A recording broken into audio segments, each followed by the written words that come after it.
Hello guys, and welcome to my follow-up to the last KORG PolySix video.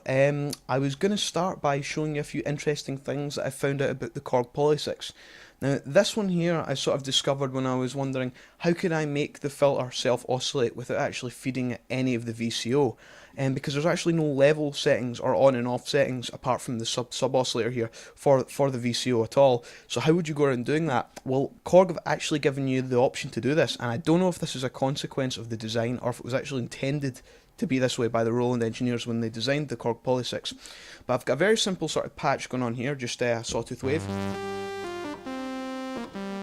And what I'm going to do is I'm going to put it into the pulse width wave, pulse wave, and I'm going to adjust the pulse width. So first we've got the square wave, 50% duty cycle, through to pulse. And when you get to about sort of 9, it disappears. What in actual fact's happened is the pulse width is so short it's no longer audible, which now means if you've got the sub oscillator off, you can basically drive the filter to self-oscillation without feeding it anything from the VCO. If you turn the sub on, you can play the sub oscillator by itself. So there you can hear the sub oscillator just by itself. What I'm going to do now is I'm going to show you the filter self-oscillating. So I'm going to crank the resonance up and the cutoff frequency down quite low, and hopefully we should have something here. So there you go, you've got the crazy sort of theremin sound. If you put an envelope generator, onto the filter here, and put a sort of very low attack and a fairly fairly moderate decay, no sustain and no release, you should get a sort of kick drum sound. Yeah, there you go. So even though you don't have a noise source on this, you can actually get a decent kick drum by doing what I've just shown you. Another curious thing as well is if you just turn the envelope to 0 again, if I put it onto the chord memory, I'm just going to play a few notes here. In the chord memory mode, yep.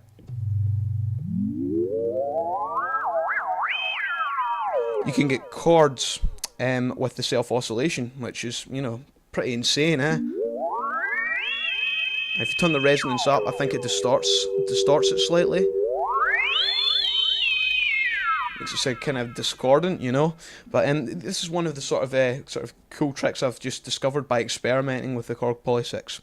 Now, another thing as well is you may be wondering, the KORG PolySix doesn't have a mono mode as such, but you can still actually play it in mono, and the simple way around this is I'll just put it back in poly mode here, take the resonance down, cut off back up, and I put it to the saw. Should have something here. Yeah, what I'm going to do is I'm going to put it into, just play any note, in fact, just one note, doesn't matter what it is, and press chord memory, and there you go.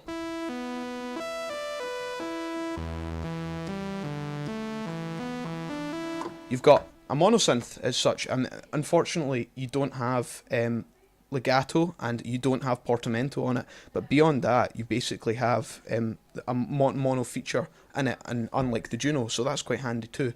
Now I was going to move on to the effects here. At the moment I've got it in off. It's the chorus effect here with the intensity quite low. Turn it up. Which is great for sort of these jump sort of sounds, at a moderate setting.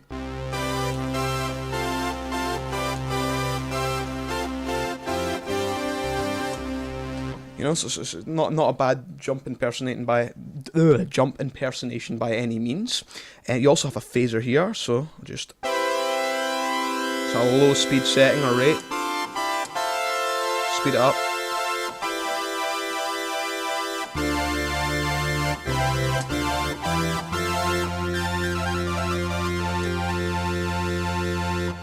As you can hear, it's quite a nice analog effect too. And finally, I think the most interesting effect is the ensemble effect with intensity, and this basically turns the PolySix into a string machine more or less. So I'm going to put the envelope generator on, give it a sort of lower attack. I'm going to apply the envelope to the amplifier as well as the filter. So I've got a sort of fairly low attack, fairly long decay, lower release, and a lower sustain, and a sort of full-on release here. And hopefully as I turn the intensity up, I should get a really sort of pronounced 70s string machine effect. As you can hear, it's kind of bring it in a bit. More sort of full sound there. Bit too much release.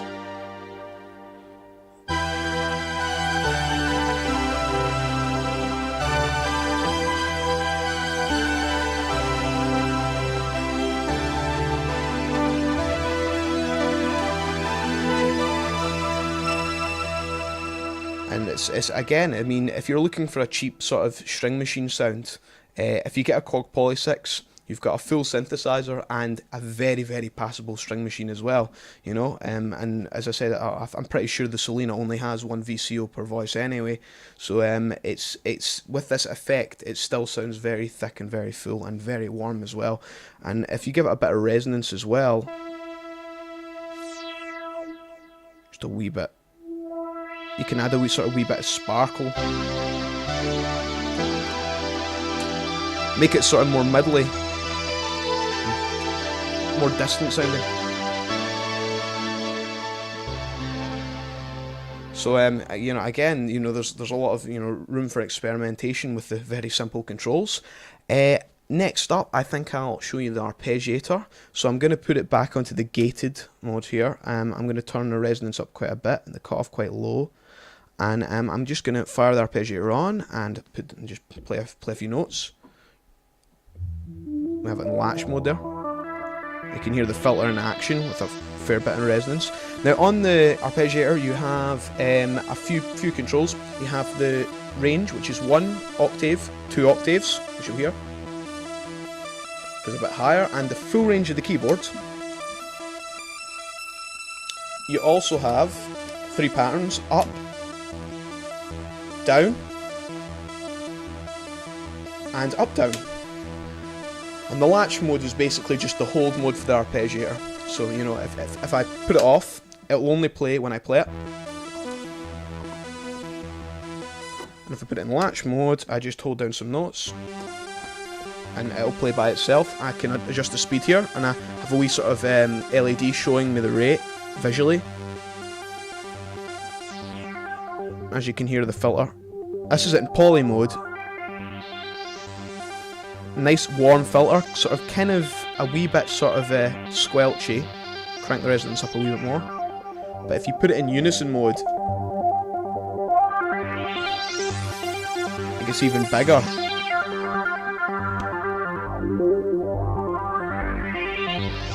Take the resonance down.